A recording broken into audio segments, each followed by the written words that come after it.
Fondasiestelsels is noodsaaklik vir die oordrag van die boulas na die grond, om stabiliteit te bied en die hele struktuur te ondersteun. Kies die toepaslike fondamentstelsel gebaseer op grondtoestande en boulas.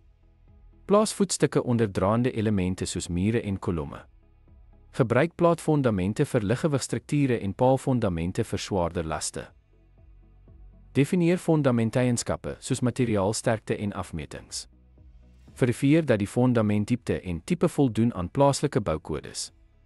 Hersien die fundamentuitleg om te verseker dat dit in lyn is met die strukturele rooster. Fondasiestelsels is fundamenteel vir boustabiliteit om te verseker dat strukture onder verskillende toestande stewig en veerkragtig bly.